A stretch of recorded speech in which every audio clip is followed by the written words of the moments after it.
Hello, everybody, and welcome to Written in Blood. My name is John, and today I'm actually pleased to be able to present to you a small book haul for the month of January, which is something that I did not expect to be able to do because my wife and I were trying to save money, and so I haven't been able to buy as many books this month as I have the last couple of months or whatever.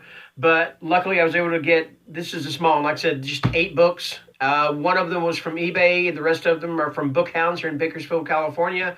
It's our local used bookstore. In fact, I think it's really our only used bookstore other than Goodwill and the thrift store and places like that, or thrift stores and places like that.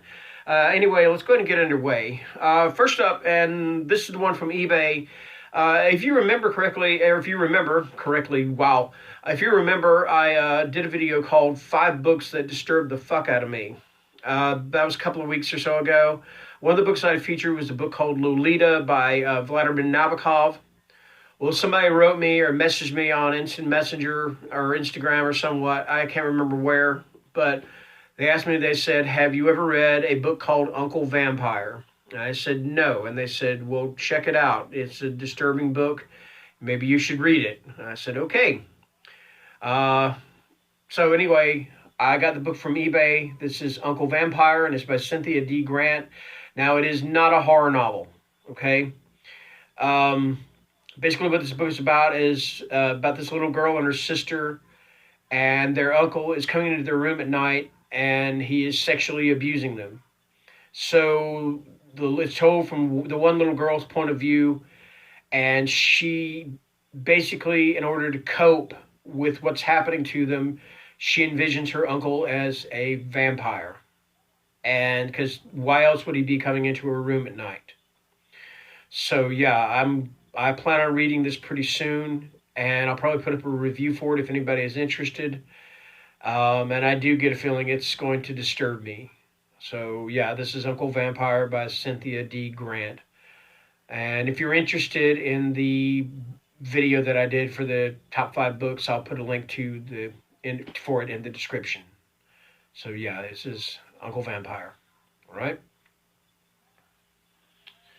Okay, now moving on to the books that I got from Hounds. The first one is The Monster Book of Zombies.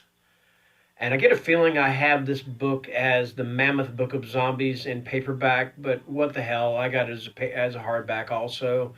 This is Tales of the Walking Dead. It's edited by Stephen Jones. Okay. Death is not the end. If you are too rational to believe otherwise, then we invite you to read the stories collected in the Monster Book of Zombies.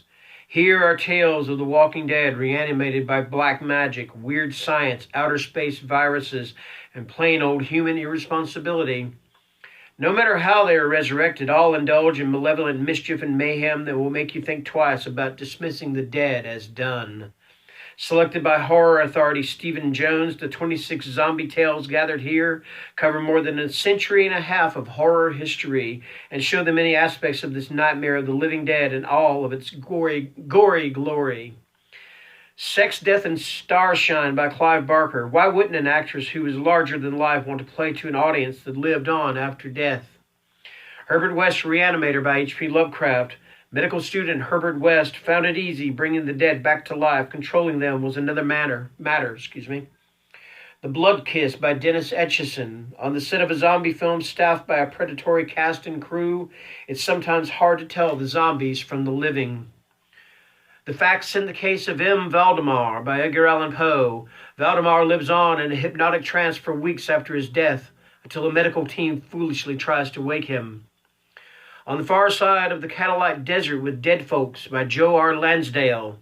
Wayne couldn't tell which was worse, the flesh-eating zombies who had taken over the world or the religious cult that used them as weapons. Soulless, mindless, and unstoppable, the zombies that shamble through these stories are sure to strike terror into the hearts of the most hardened horror reader. Beware the Walking Dead. That is the Monster Book of Zombies. All right. Okay, and this one here is from Robert Bloch, the author of Psycho, it says, which he is. And this is The Skull of the Marquis de Sade.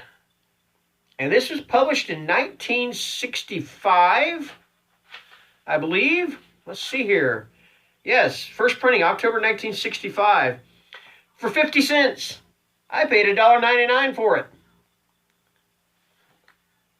At midnight, as a madman's skull comes to dreadful life, at high noon, as a murderer's ghost seeks new victims, in the moonlight, on a date with a vampire, terror.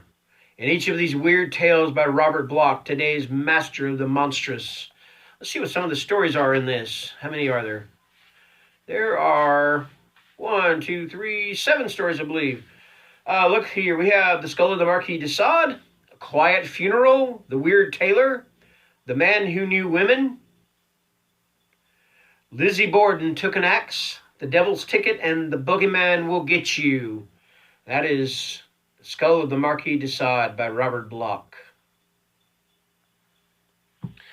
Okay, and then I was lucky to get books 2 and 3 of the Strain trilogy by Guillermo del Toro and Chuck Hogan. Book 2 is The Fall. And then book 3 is The Night Eternal. I've got the first book, The Strain, in hardcover. I didn't want to start reading it until I got the trilogy, so I'm glad to be able to get this. I'm not going to read too much about it. I'm not going to read, since these are the second and third books, I'm not going to read the synopsis, but it's a vampire story, kind of a modern-day vampire story, more, I guess you could say, more technological or virus-ridden or virus-created vampire strain. What's called the strain, a viral strain. So I don't want to read too much about it. I was just happy to get these. So yeah, this is The Fall and The Night Eternal. And again, these are by Guillermo del Toro and Chuck Hogan. Okay, the next one I have is one by James Herbert. And this is The Magic Cottage. And sorry about the glare on that. That's horrible. Sorry about that. I don't know what happened to the cover. This is the way it was printed or the way it was cut for printing or whatever. Because it doesn't mess up the inside of it, so it's just a front cover. And this one is the blurb on it is spine-chilling horror, eerie intruding evil, macabre hypnotic powers. From everything I've read about this book, the Magic Cottage is not necessarily, it's more of a, not so much a horror novel as a ghost story. I'm not real sure. Anyway, Gremrier. It's like a fairy tale, a lovely rustic bungalow at the edge of a forest. Thoroughly charming, a red tile roof and ramshackle white picket fence. For Mike and Midge, Gremrier, I'm not sure how to pronounce this, Gremrier is a dream house, idyllic, even enchanted. Then everything changes. Eerie incidents, inexplicable attacks, ghostly visitations are set in motion. Mike senses the presence of an awesome power, a black magic in all its hellish guises. Walls appear to be moving closer and closer, as if to grasp Mike in the cold grip of death, while unstoppable slithering evil prepares to reclaim the cottage in the name of all that is twisted, unearthly, and foul. And an ideal storybook cottage becomes the place where horror dwells and the blood runs cold. Okay, so maybe it is a pretty gnarly horror novel. You know, James Herbert is famous for writing some pretty gory horror novels. The Rats, The Dark, The Fog, Survivor, Shrine. Yeah, so I'm looking forward to reading this one. Okay, next up I've got by Rick Hotela. This is the late Rick Hotela. And this is Nightstone. And it's got one of those covers that changes when you move it, you know. See there? It's pretty cool. Yeah, look at that. Anyway. Hidden Toys. The old house in Maine gave Beth the creeps. She couldn't believe they were really moving in. If it weren't for the wooden dolls she had found in the closet of her new bedroom, she would have been miserable. But the strange hand-carved figure fascinated her, and she sensed with the child's instinct that she had to hide it from her parents. Hidden evil. It was a house of darkness and shadows, but with her secret doll, Beth wasn't afraid. Not even when she heard the scratching and whispering at night. Not even when the tall, massive stones of her dreams began to ooze with blood. For as she stared into the eyes of the wooden doll, she heard it call to her and felt the force of its evil power. And she knew that it was about to tell her what she had to do. That's Nightstone, and this is by Rick Hotela. One more time with the skull. Yeah, look at that. Awesome. Okay, and next I have two more books, and these are both hardcovers. The first one is from Dean Koontz, and this is Soul Survivor. I listened to this on audiobook several years ago. The story begins with a catastrophic, unexplainable plane crash. 330 dead, no survivors. Among the victims, the wife and two young daughters of Los Angeles Post crime reporter Joe Carpenter. A year later, still gripped by an almost paralyzing grief, unable to work, unable to imagine any relief but his own death, Joe encounters a woman named Rose. She claims to have survived the crash and holds out a tantalizing possibility, a secret that will bring Joe peace of mind. But before he can ask any questions, she slips away. Driven now by rage, have the authorities withheld information from the families of the victims, and a hope almost as unbearable as his grief? If there really was one survivor, could there have been others? Joe sets out to find the woman. The resolution of this mystery was his mission, his purpose, and perhaps an unknowable redemption. But his search immediately leads him into the path of a powerful and shadowy organization hell-bent on stopping Rose before she can reveal what she knows about the crash. And Joe's connection to her, the nature of which he comes to understand only by inches, makes him part of the quarry. The novel unfolds at a heart-stopping pace as a desperate chase and a shattering emotional odyssey lead Joe to a truth that will force him to reassess everything he thought he knew about life and death, a truth that, given the chance, will rock the world and redefine the destiny of humanity. That is Soul Survivor by Dean Koontz.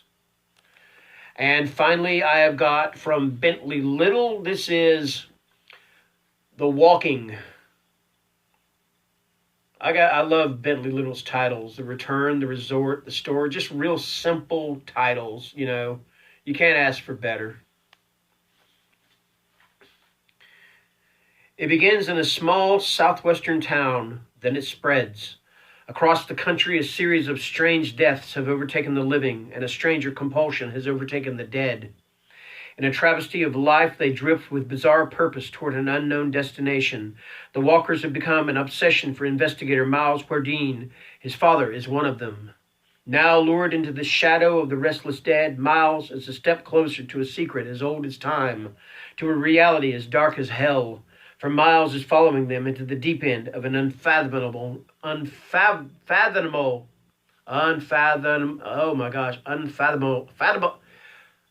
you know what I'm saying. Unfathomable, unfathomable. Right? Yeah, man. Yeah, that was a hard word to pronounce. Okay, yeah. Anyway, this is Bentley Little, and this is The Walking. And that's going to do it for my small January book haul. Thank you for watching, and have a great day. Bye.